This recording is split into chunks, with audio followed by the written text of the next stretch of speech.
সুপ্রিয় শিক্ষার্থী ও ভিউয়ার্স, জীববিজ্ঞান বিষয়ক ইউটিউব চ্যানেল বায়োলজি স্কুলসের পক্ষ থেকে এবং সরকারি ডিএল কলেজ খুলনার প্রাণিবিদ্যা বিভাগের সহকারী অধ্যাপক আমি নীতিশ স্যার তোমাদেরকে আমার ডিজিটাল ক্লাসরুমে স্বাগত জানাচ্ছি।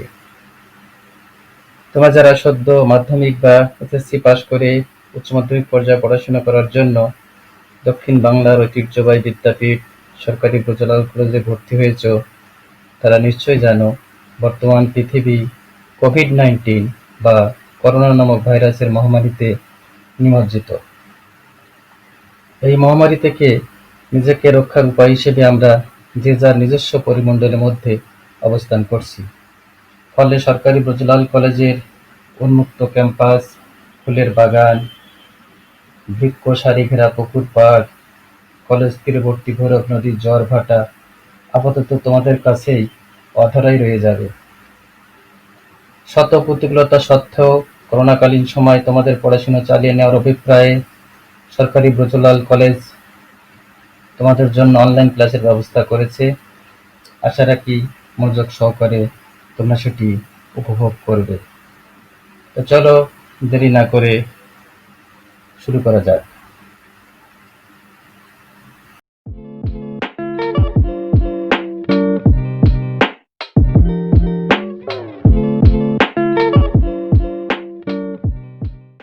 সুপ্রিয় শিক্ষার্থী, একজন বিজ্ঞানী শিক্ষার্থী হিসেবে তোমাকে প্রথমে জানতে হবে বিজ্ঞান বা সায়েন্স কি।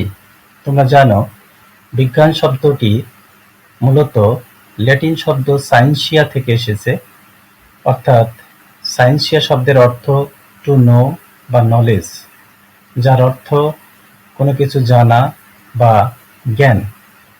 সেখান থেকে সায়েন্স শব্দের উদ্ভব, যার বাংলা প্রতিশব্দ করেছি আমরা বিজ্ঞান। প্রকৃতি জগতের কোন সত্য ঘটনা বা ট্রু ফ্যাক্ট এর রহস্য উন্মোচন করাই বিজ্ঞান। আগে ঘটনার অবতারণা, তারপর ব্যাখ্যা, অর্থাৎ এই ব্যাখ্যাটাই হচ্ছে বিজ্ঞান। আমরা সাধারণভাবে বিজ্ঞান বলতে পর্যবেক্ষণ, পরীক্ষা নিরীক্ষা, প্রমাণ ও যুক্তি দিয়ে আহরিত সত্যের উপর প্রতিষ্ঠিত জ্ঞানকেই বোঝায়। বিষয়টি সহজ করার জন্য বৈজ্ঞানিক পদ্ধতি বা সায়েন্টিফিক মেথড সম্পর্কে আমাদের ধারণা নিতে হবে। তো প্রথমত আমরা সায়েন্টিফিক মেথড বা বৈজ্ঞানিক পদ্ধতিটা কতগুলো স্টেপ বা ধাপের কথা এখানে উল্লেখ করা আছে। তোমরা দেখো, প্রথম হচ্ছে একটি প্রশ্ন করো। 2 নম্বর ধাপ, সেটি সম্পর্কে একটি অনুমান করো। এবার অনুমানের উপর নির্ভর করে পরবর্তীতে এক্সপেরিমেন্ট বা পরীক্ষা। এই পরীক্ষার সময় সংশ্লিষ্ট বিষয় পর্যবেক্ষণ এবং তার তথ্য সংগ্রহ করতে হয়। এরপর স্থির সিদ্ধান্তে আসা, অর্থাৎ তোমার অনুমান এবং পরবর্তীতে যে পর্যবেক্ষণ বা তথ্য সংরক্ষণ তার সাথে মিলিয়ে একটি স্থির সিদ্ধান্ত আসতে হবে। এর পরের ধাপে দেখো শেয়ার ইউর ফাইন্ডিংস, অর্থাৎ তুমি তোমার যে ফলাফলটি পেলে সকলের নিকট সেটা প্রচারের ব্যবস্থা। এইটি হচ্ছে একটা সায়েন্টিফিক মেথড। এই বিষয়ে আমি তোমাদেরকে একটু উদাহরণ দেব। মনে করো তোমরা যারা ছাত্রছাত্রী আছো তাদেরকে আমি প্রথম প্রশ্ন করলাম, তো তোমরা নিশ্চয়ই পাখি দেখেছো। একটি পাখির কয়টি ডানা? তোমরা কিন্তু অনায়াসে উত্তর দিতে পারবে যে একটি পাখির 2টি ডানা। কিন্তু এখন যদি আমি দ্বিতীয় একটি প্রশ্ন করি যে পাখির পায়ে কয়টি করে আঙ্গুল আছে, তো মনে করো সুজন নামে একজন ছাত্র উত্তর দিল যে স্যার, পাখির পায়ে আঙ্গুলের সংখ্যা 3টি। এরপরে শান্তা নামে আরেকজন মেয়ে এবার উত্তর দিল, স্যার, পাখির পায়ে আঙ্গুলের সংখ্যা 5টি। তোমার বিষয় দেখো, সুজন বলছে কয়টি? সুজন বলছে 3টি আঙ্গুল। আর শান্তা কত বলল? শান্তা বলল 5টি আঙ্গুল। আসলে কয়টি? তাদের অনুমান হচ্ছে 3টি এবং 5টি। এখন আমাদের এটি পর্যবেক্ষণ করতে হবে। তো পর্যবেক্ষণ করতে গেলে প্রথমে যেটি দরকার সেটি হচ্ছে একটা পাখি। তা আমরা একটা পাখির ব্যবস্থা করি। দেখো, পাখি তোমাদের সামনে এসে হাজির। এবার এটাকে পর্যবেক্ষণ বা তথ্য সংগ্রহ করতে হবে। তাহলে আমরা পাখিটি একটু পর্যবেক্ষণের ব্যবস্থা করি। তুমি দেখো এখানে সুন্দর করে দেখো পাখিটা, এপাশে একটা ডানা দেখা যাচ্ছে, এদিকেও একটা ডানা, অর্থাৎ দুটো ডানা। যেটা প্রথম প্রশ্নের উত্তর ছিল সেটা তোমাদের হয়েছে। এখন আমরা আঙ্গুলের সংখ্যা দেখার চেষ্টা করি। দেখো একটু খেয়াল করে, সামনের দিকে 3টে আঙ্গুল, পিছনে আর একটা, তাহলে আঙ্গুলের সংখ্যা কয়টা পেলাম? 4টা। আঙ্গুলের সংখ্যা পাওয়া গেল কিন্তু 4টা। অর্থাৎ তোমরা যদি এখন একটু খেয়াল করো যে, অর্থাৎ তোমরা দেখো সুজন এবং শান্তা 3 ও 5 পেয়েছিল, কিন্তু আমরা পর্যবেক্ষণ করে পেলাম 4টি আঙ্গুল। তার মানে আমাদের স্থির সিদ্ধান্ত পাখির পায়ে 4টি আঙ্গুল আছে। তাহলে এটাই আমরা প্রচারের ব্যবস্থা করতে হবে। এটাই হচ্ছে একটা সায়েন্টিফিক মেথড, অর্থাৎ দেখে শুনে বুঝে তারপরে সিদ্ধান্ত নেওয়া, অনুমান ভিত্তিক কোনো কিছুর উপর ভরসা না করা। যাই হোক, বিজ্ঞান বিষয়ক একটা সংজ্ঞা আমরা জানার চেষ্টা করি। তার আগে তোমরা দেখো যে, তোমরা জানো যে প্রকৃতি জগতে সূর্যের চারিদিকে, সূর্য একটি নক্ষত্র, তার চারিদিকে পৃথিবী এবং অন্যান্য গ্রহগুলো ঘুরছে, অর্থাৎ সূর্যের চারিদিকে পৃথিবী ঘুরে। কিন্তু আপাত দৃষ্টিতে আমাদের কাছে কি মনে হয়? আমাদের কাছে মনে হয় পৃথিবীর চারিদিকে সূর্য ঘুরছে, এবং এই সত্যটি কিন্তু অনেকদিন পর্যন্ত মানুষের কাছেই ছিল। অর্থাৎ নিকোলাস কোপার্নিকাস সর্বপ্রথম, যার জন্ম 1473 থেকে 1543, তো তিনি প্রথম বৈজ্ঞানিক যুক্তি দিয়ে গাণিতিকভাবে প্রমাণ করেন যে না, পৃথিবীর চারিদিকে সূর্য নয়, সূর্যের চারিদিকে পৃথিবী ঘোরে। তার খুব বেশি দিন আগের কথা না। এর আগ পর্যন্ত কিন্তু মানুষ আপাত দৃষ্টিতে যেটা দেখা যায় সেটাই মানত। তো এটাই প্রকৃতি জগতের এটি একটা সত্য ঘটনা। এই সত্য ঘটনাটা আবিষ্কার করাই কিন্তু বিজ্ঞান। আমরা যদি বিজ্ঞানের সংজ্ঞাটা আরেকটু খেয়াল করি, the systematic study of the structure and behavior of physical and natural world through observation and experiment, অর্থাৎ পর্যবেক্ষণ এবং পরীক্ষার মাধ্যমে ভৌত প্রকৃতি জগতের গঠন ও আচরণ সম্বন্ধীয় নিয়মানুগ যে অধ্যয়ন, সেটাকে আমরা বলতে পারি বিজ্ঞান। তাহলে এতক্ষণ ধরে তোমরা মোটামুটি বিজ্ঞান সম্পর্কে একটু ধারণা অর্জন করলে। এখন দেখো, আমরা দেখি যে মেইন ব্রাঞ্চ অফ সায়েন্স, অর্থাৎ বিজ্ঞানের প্রধান শাখাগুলি কি। তোমরা একটু যদি খেয়াল করো যে প্রথমে বাম দিকে আছে, দেখো এখানে মোট 5টি শাখার কথা বলেছে। প্রথমে আছে ফিজিক্যাল সায়েন্স, ভৌত বিজ্ঞান, যার মধ্যে তোমাদের ফিজিক্স বা কেমিস্ট্রি অর্থাৎ পদার্থ এবং রসায়ন রয়েছে। এরপর আছে ম্যাথমেটিক্যাল সায়েন্স, গণিত বিষয়ক। আর্থ সায়েন্স, আর্থ সায়েন্সের মধ্যে দেখো জিওলজি, ওশনোগ্রাফি, অ্যাস্ট্রোনমি বা মেট্রোলজি নিয়ে পড়াশোনা করা হয়। সোশ্যাল সায়েন্স, সামাজিক বিজ্ঞানের যে স্টুডেন্ট তারা পড়ে থাকে। লাইফ সায়েন্স, জীববিজ্ঞান। তোমাদের পঠিত বিষয় তোমরা একটু খেয়াল করো, এখানে কেমিস্ট্রি ধরো এক, এই সাবজেক্টগুলো তোমাদের কাছে সায়েন্সের স্টুডেন্ট তারা সাধারণত এই 4টা সাবজেক্ট পড়ে থাকো। আমি তোমাদেরকে ধারণা দিব বায়োলজি সম্পর্কে, অর্থাৎ আমি তোমাদেরকে ক্লাসটা নিব বায়োলজি বা জীববিজ্ঞান সম্পর্কে। এখন আমরা প্রথমে জানার চেষ্টা করি যে জীববিজ্ঞানটা কি। তো তোমরা একটু আগেই দেখলে যে একটা সায়েন্টিফিক যে স্টাডি বা সায়েন্টিফিক অধ্যয়ন, সে সম্পর্কে ধারণা লাভ করলে। এখন তোমরা সংজ্ঞা দেখতে পাচ্ছ, biology is the scientific study of living things. তা লিভিং থিংস বলতে আমরা কি বুঝি? জীবিত বস্তু। পৃথিবীর যে বস্তুগুলি জীবিত আছে এখন, এই জীবিত বস্তুর যে বৈজ্ঞানিক অধ্যয়ন, জীবিত বস্তুর বৈজ্ঞানিক অধ্যয়ন, সেটাই হচ্ছে জীববিজ্ঞান। তা জীবিত বস্তু বলতে আমরা কি বুঝি? যাদের জীবন আছে তাদেরকে বলা হয় জীবিত বস্তু। এখন একটা বস্তুর জীবন আছে কি নেই এটা জানার জন্য আমাদের একটু পর্যবেক্ষণ লাগে। নর্মালি দেখো, একটা জীবের জন্ম, মৃত্যু, তার বৃদ্ধি, সংখ্যা বৃদ্ধির ক্ষমতা বা কোনো কিছুর প্রতি সাড়া দেওয়ার যে প্রবণতা, এগুলি একটা জীবের ধর্ম। অর্থাৎ এই বৈশিষ্ট্যগুলো থাকলে তারা সাধারণত জীব হয়, আর এই বৈশিষ্ট্য না থাকলে তারা সাধারণত জড় হয়। তো জীববিজ্ঞানের প্রধান যে শাখা তোমরা জানো যে প্রথমত অণুবীক্ষণ যন্ত্র আবিষ্কারের আগে জীববিজ্ঞানের দুটোই শাখা ছিল, একটা উদ্ভিদ বিজ্ঞান এবং একটা প্রাণী বিজ্ঞান। উদ্ভিদ বিজ্ঞান যেটাকে আমরা বটানি বলে থাকি, সেখানে প্লান্ট নিয়ে আলোচনা করা হয়, আর জুলজি যেটাকে আমরা অ্যানিম্যাল নিয়ে আলোচনা করে থাকি, অর্থাৎ প্রাণীবিদ্যা বলা হয়। আর মাইক্রোবায়োলজি মূলত অণুবীক্ষণ যন্ত্র আবিষ্কার এবং তার পর্যবেক্ষণের মাধ্যমে তোমরা দেখতে পাচ্ছ ছবিতে যে শাখার উদ্ভব ঘটে সেটি মাইক্রোবায়োলজি, এটাকে আমরা বলে থাকি অণুজীব বিজ্ঞান। সেই হিসেবে আমরা বলতে পারি জীববিজ্ঞানে তোমাদের প্রধান তিনটি শাখা, একটা বটানি, একটা জুলজি এবং একটি মাইক্রোবায়োলজি। এখন আমরা বাকি সংজ্ঞাগুলি অর্থাৎ জীববিজ্ঞানের সংজ্ঞাটি শিখলাম, সেই আলোকে আমরা যদি একটু দেখি যে জুলজি কাকে বলে বা প্রাণীবিদ্যা কাকে বলে। তোমরা একটু খেয়াল করো, এখানে জুলজি, তাহলে zoology is the scientific study of animal, অর্থাৎ শুধু প্রাণীদের যে বৈজ্ঞানিক অধ্যয়ন সেটিকে বলা হবে জুলজি। আর বটানি বলা হবে কাকে, দেখো, botany is the scientific study of plants, অর্থাৎ উদ্ভিদের বৈজ্ঞানিক অধ্যয়নই হচ্ছে তোমার উদ্ভিদবিদ্যা বা বটানি। আর microbiology is the scientific study of microbes, microbes মানে হচ্ছে অণুজীব, অর্থাৎ অণুজীবদের যে বৈজ্ঞানিক অধ্যয়ন সেটিকে বলা হয় মাইক্রোবায়োলজি। অর্থাৎ এতক্ষণে আমরা চারটি সংজ্ঞা শেখার চেষ্টা করলাম, একটা জীববিজ্ঞান, প্রাণী বিজ্ঞান, উদ্ভিদ বিজ্ঞান এবং অণুজীব বিজ্ঞান। যাই হোক, আমরা আরো একটু এগোনোর চেষ্টা করি। তোমরা একজন ব্যক্তির ছবি দেখতে পাচ্ছ, ইনি হচ্ছেন এরিস্টটল, অর্থাৎ জীববিজ্ঞান শুরুতে যার কথাটি না বললে নয় তিনি হচ্ছেন এরিস্টটল। এই মহান ব্যক্তি পৃথিবীর অন্যতম শ্রেষ্ঠ দার্শনিক এবং বিজ্ঞানী ছিলেন। 17 বছর বয়সে তিনি প্লেটোর শিষ্যত্ব গ্রহণ করেন।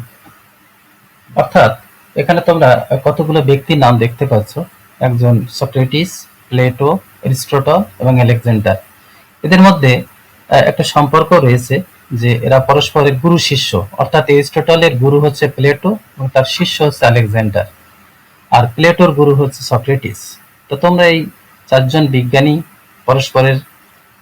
পরস্পরের শিক্ষা গুরু এবং শিষ্য, অর্থাৎ শিক্ষক ছাত্র সম্পর্ক তাদের মধ্যে। তাদেরকে মনে রাখার জন্য তোমরা একটা কৌশল অবলম্বন করবা। এই শব্দটা যদি মনে থাকে তাহলে আর তোমাদের উলট পালট হবে না। স্পা মানে সক্রেটিস, প্লেটো, এরিস্টটল এবং আলেকজান্ডার। তো এই এরিস্টটল মূলত একদিকে জীববিজ্ঞানের জনক, একদিকে প্রাণীবিজ্ঞানের জনক, একদিকে রাষ্ট্রবিজ্ঞান বা পলিটিক্যাল সায়েন্সের জনক। তিনি বেশ কিছু গ্রন্থের রচয়িতা, তার মধ্যে উল্লেখযোগ্য হচ্ছে হিস্টোরি অ্যানিমেলিয়া, যেটি প্রায় 9 খণ্ডে রচিত। এছাড়া রয়েছে on the parts of animals বা মেটাফিজিক্স। এই ছিল এরিস্টটল সম্পর্কে আমাদের একটু ধারণা। এরপরে আমরা জীববিজ্ঞান, এরপর তোমরা দেখতে পাচ্ছ, দেখো বায়োলজি শব্দটা দুটো গ্রিক শব্দ থেকে এসেছে। বায়োস মানে লাইফ আর লজেস মানে হচ্ছে নলেজ, অর্থাৎ জীব সম্পর্কিত যে জ্ঞান তাকে বলা হয় জীববিজ্ঞান। জীববিজ্ঞানের জনক তোমরা জানো যে এরিস্টটল।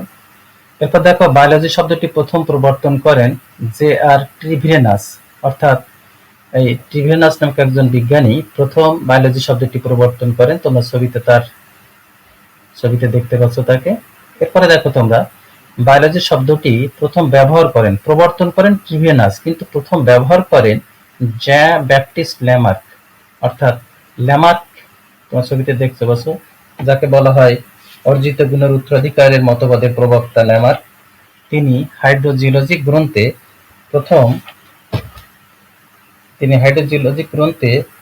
প্রথম এই শব্দটি ব্যবহার করেন। তারপরে শব্দটি জনপ্রিয়তা লাভ করে। পরবর্তীতে দেখো আরো একজন বিজ্ঞানী উইলিয়াম লরেন্স, তিনি ইংরেজিতে প্রথম বায়োলজি শব্দটি ব্যবহার করে। আমরা আরো কিছু বিষয় দেখবো যে জীববিজ্ঞানের জনক এরিস্টটল তোমরা জানো, প্রাণী বিজ্ঞান জনক এরিস্টটল, উদ্ভিদ বিজ্ঞানের জনক হচ্ছে থিওফ্রাস্টাসকে বলা হয় উদ্ভিদ বিজ্ঞানের জনক, তোমরা ছবিতে দেখতে পাচ্ছ। এরপর অণুজীব বিজ্ঞানের জনক অ্যান্টনি ভন লিউয়েনহুক এর ছবিটা তোমরা দেখলে এই মুহূর্তে। লিউয়েনহুক মূলত একজন হল্যান্ডের অধিবাসী। তিনি চশমা বিক্রেতা ছিল। নিজেই প্রায় 270 গুণ বিবর্ধন ক্ষমতা অণুবীক্ষণ যন্ত্র আবিষ্কার করে প্রোটোজোয়া সহ নানা ক্ষুদ্র জীব উনি আবিষ্কার করেন। এজন্য তাকে অণুজীব বিজ্ঞানের জনক বলা হয়ে থাকে। এবং সর্বশেষ ডিরেক্টর অফ বায়োলজি জর্জেস কুভিয়েরিকে বলা হয়। কুভিয়ে মূলত জীবস্ববিদ্যার প্রতিষ্ঠাতা ছিলেন।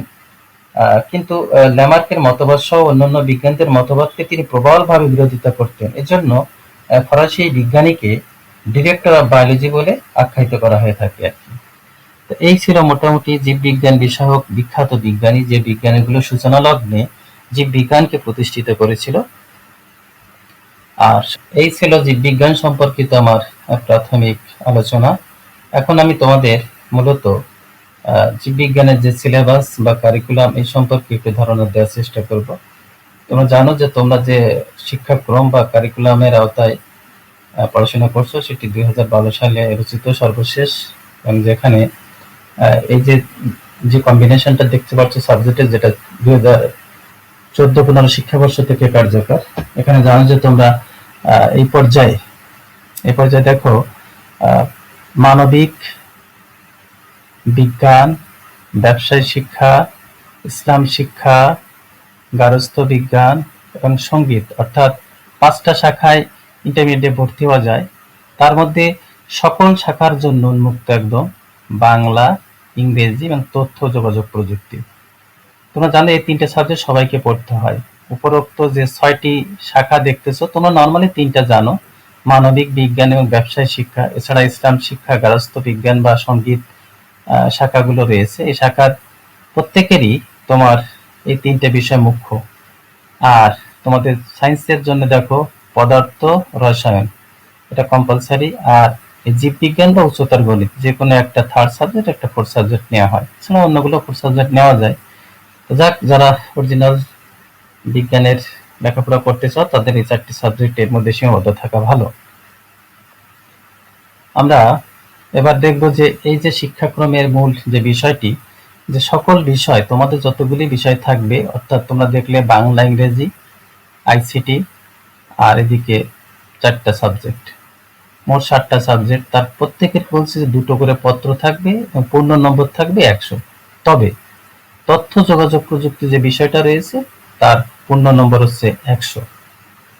সকল বিষয় সাপ্তাহিক পিরিয়ড 5টা, তথ্য যোগাযোগ পিরিয়ড থাকবে 3টা, প্রতিটি পিরিয়ডে ব্যক্তিকাল 60 মিনিট। একই বিষয় শাখাভিত্তিক আবশ্যিক বিষয় আর ঐচ্ছিক বিষয় নেওয়া যাবে না, এটা তোমরা জানো। আর একটা নির্দেশনা রয়েছে যেসব শাখায় ব্যবহারিক আছে তাদের তথ্য এবং ব্যবহারিক সমন্বিতভাবে চলবে, কিন্তু এই মুহূর্তে আসলে বিরূপ পরিস্থিতির কারণে সম্ভব হবে না হয়তো। আর শিক্ষাক্রম পাঠ্যপুস্তক কর্তৃক প্রকাশিত বই বাংলা, ইংরেজি, আর এবছর থেকে তোমাদের থেকে আইসিটিটাও এই পাঠ্যপুস্তক বোর্ড কর্তৃক প্রকাশিত হয়েছে। অর্থাৎ এই 3টা বই তোমাদের এই জাতীয় শিক্ষাক্রম ও পাঠ্যপুস্তক বোর্ড কর্তৃক প্রকাশিত, বাংলা, ইংরেজি এবং আইসিটি। বাকিগুলি তোমার পাঠ্যপুস্তক জাতীয় শিক্ষাক্রম যে বোর্ড কর্তৃক অনুমোদিত যে সিলেবাস, সেই অনুযায়ী বিভিন্ন কোম্পানি এগুলো লিখে থাকেন, সেইগুলো ব্যবহার করা যাবে আর কি। তো এই হচ্ছে তোমাদের মোটামুটি জাতীয় শিক্ষাক্রমের বিষয়। এরপরে দেখো জীববিজ্ঞানের যে শিক্ষাক্রমটা সেটা সম্পর্কে একটু আলোচনা করব আমি। তোমাদের দেখো জীববিজ্ঞান 200 নম্বর, তার মধ্যে প্রতিটি পত্র হচ্ছে 100 নম্বর। এই 100 নম্বরের মধ্যে দেখো তথ্যীয় থাকবে 75 নম্বর এবং ব্যবহারিক থাকবে 25 নম্বর। তার মধ্যে সিকিউ, যেটাকে ক্রিয়েটিভ কোশ্চেন বলা হয়, যেটা তোমাকে 5 সেট লিখতে হবে, প্রত্যেকটা 10 নম্বর করে, 5×10 = 50 নম্বর। অর্থাৎ তোমার মোট কোশ্চেন থাকবে 8 সেট, তোমাকে 5 সেট লিখতে হবে। এবং প্রতিটি প্রশ্নের তোমরা জানো প্রতিটি প্রশ্নের ক্ষেত্রে তোমাদের কিন্তু যেমন দেখো 1-এর ক, খ, গ, ঘ, প্রথমে একটা জ্ঞানমূলক প্রশ্ন থাকে, এটা 1 নম্বর থাকে। পরেরটা অনুধাবন, যেখানে 2 নম্বর বরাদ্দ থাকে। গটা থাকে অ্যাপ্লিকেশন বা প্রয়োগমূলক প্রশ্ন, সেখানে 3 নম্বর থাকে। আর ঘটা থাকে উচ্চতার দক্ষতা অর্থাৎ অ্যানালাইসিস টাইপের কোশ্চেন, এটা 4। এই হচ্ছে 10 নম্বর। এই 5টা প্রশ্ন 5×10 = 50 নম্বর এই প্রশ্ন এখানে থাকবে। আর এমসিকিউ থাকবে 25টা, এই হচ্ছে 75 নম্বর তোমাদের। আর বাকি ব্যবহারিক 25 নম্বর।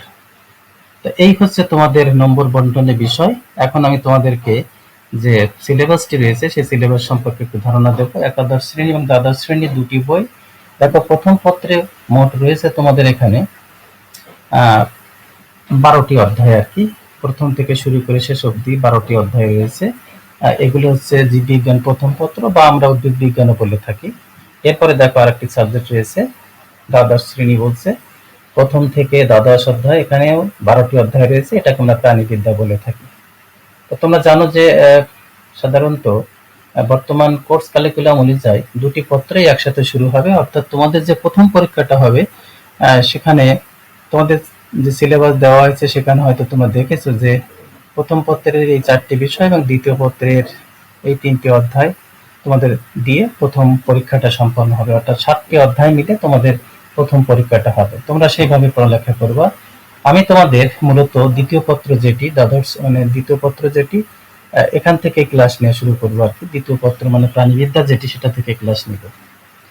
এরপরে দেখো এই জীববিজ্ঞান অধ্যয়নের উদ্দেশ্য সম্পর্কে একটু ধারণা দিব তোমাদের, যে জীব সম্পর্কে জানা এবং এদের শ্রেণীকরণের জ্ঞান ও দক্ষতা অর্জন করা, জীবদেহের গাঠনিক একক অর্থাৎ কোষ সম্পর্কে, জীবন তত্ত্ব সম্পর্কে জানা। এরপর বলছে জীবের বিভিন্ন যৌবনিক প্রক্রিয়া, যৌবনিক প্রক্রিয়া বলতে এই যে আমাদের খাদ্য গ্রহণ, তারপর শ্বসন, রেচন, জনন, এর সাথে পরিচিত হওয়া এবং এগুলির প্রতি যে অনুসন্ধিৎসু বা কৌতূহলী হওয়া সে বিষয়ে ধারণা দেওয়া। এরপরে দেখো জীব ও পরিবেশ, শুধু জীবকে দেখলে হবে না, পরিবেশকে বাঁচিয়ে রাখতে হবে, পরিবেশ না বাঁচলে জীব বাঁচবে না। এদের পারস্পরিক যে সম্পর্ক, যে সমন্বয় বা গুরুত্ব, সে সম্পর্কে জ্ঞান অর্জন করা, সেটা জীববিজ্ঞান অধ্যয়নের উদ্দেশ্য। এছাড়া পরিবেশ ও জীব বৈচিত্র্য, তোমরা শব্দগুলো শুনেছো, এ সম্পর্কে জানা এবং এদের সংরক্ষণে পরিবেশ কেন বাঁচিয়ে রাখতে হবে, জীব বৈচিত্র্য কেন সংরক্ষণ করতে হবে, এ বিষয়ে তোমাদের উপলব্ধি করতে হবে আর কি। এছাড়া বংশগতিবিদ্যা, তোমরা জানো যেটা পিতা মাতা থেকে তার বৈশিষ্ট্য সন্তানে সঞ্চারিত হয়, যাকে বংশগতিবিদ্যা বলছে। এছাড়া বিবর্তন অর্থাৎ সরল অবস্থা থেকে ক্রমে জটিল অবস্থার যে উত্তরণ, সে সম্পর্কে জানা, প্রজাতির ধারাবাহিকতা রক্ষা এবং গুরুত্ব উপলব্ধি করা। এরপরে আমরা দেখো জীব প্রযুক্তি, যার কল্যাণে আজ আমরা খাদ্যে অনেকটা স্বয়ংসম্পূর্ণ হতে পেরেছি, জীব প্রযুক্তির কল্যাণে, এবং এটা মানব কল্যাণে কিভাবে ব্যবহার করা যায় সে সম্পর্কে আমাদের জানা। জীব বিজ্ঞান চর্চার মাধ্যমে ব্যক্তি, সমাজ, মানব কল্যাণে অবদান রাখার দক্ষতা অর্জন করতে হবে। সমাজ ও সভ্যতার বিকাশে জীববিজ্ঞানের অবদান উপলব্ধি করতে হবে। এছাড়া জীববিজ্ঞানে অন্তর্নিহিত সৌন্দর্য, আনন্দ উপলব্ধি করা, জীবের প্রতি ভালোবাসা, মমত্ববোধ তৈরি করার জন্য আমরা জীববিজ্ঞান অধ্যয়ন করব। তা এই ছিল আমার আলোচনা।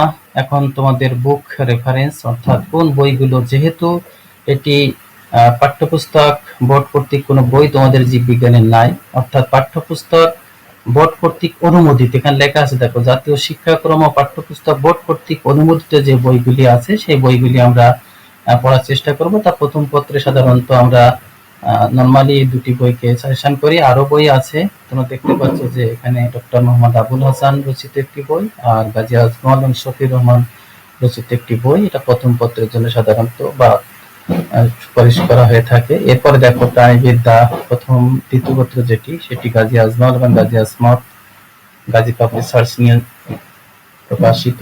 আর সর্বশেষ দেখো যে ডক্টর আব্দুল আলিম রচিত জীববিজ্ঞান দ্বিতীয় পত্র। এই হচ্ছে বুক রেফারেন্স, অর্থাৎ আমি তোমাদেরকে মূলত এই বইগুলো আপনার জন্য বলবো আর কি। এই ছিল মোটামুটি আজকের আলোচনা। তা তোমাদের আমি প্রথমত একটু প্রথম দিন ক্লাস, এই ক্লাসে কিছু হোমওয়ার্ক দিতে চাই তোমাদেরকে। অর্থাৎ তোমরা যে কাজটি করবে সেটি হচ্ছে, আমি এখানে কিছু প্রশ্ন দিয়েছি, ছোট কুইজ টাইপের প্রশ্ন। তোমরা খাতায় প্রথমে এটি লিখবে, প্রশ্নগুলো লিখবে, পাশাপাশি উত্তরগুলো লিখবা। উত্তরগুলো লিখে ছবি তুলে আমি একটা ইমেইল নাম্বার দেবো, সেই ইমেইল নাম্বারে বা তোমার কমেন্টস বক্সে দিয়ে দিলেও হবে, বা আমি কমেন্টস বক্সে একটি ইমেইল নাম্বার দিয়ে দেবো, সেখানে দিলে হবে। তো এই তথ্যগুলো তোমরা বই পুস্তকে পাবে, এছাড়া ইন্টারনেটের সাহায্যও নিতে পারবে। তোমাদের প্রথম ক্লাস সেই হিসেবে এই কাজটি দিলাম, মনোযোগ সহকারে করবে বলে আমি আশা রাখি। আর আজ এটা ছিল আমার প্রথম ক্লাস। তোমরা যদি অনলাইন প্ল্যাটফর্ম ব্যবহার করে সরাসরি ক্লাসে অংশগ্রহণ করতে চাও, তাহলে কমেন্টস বক্সে যদি জানাও, তাহলে আমি গুগল মিট অথবা জুম যে কোনো প্ল্যাটফর্ম ব্যবহার করে তোমাদের সাথে নির্ধারিত সময় ক্লাস নেয়ার আশা ব্যক্ত করে আজকে আমি আমার ক্লাস এখানে শেষ করছি। সুস্থ থাকো, ভালো থাকো, এই কথায় বিদায় নিচ্ছি।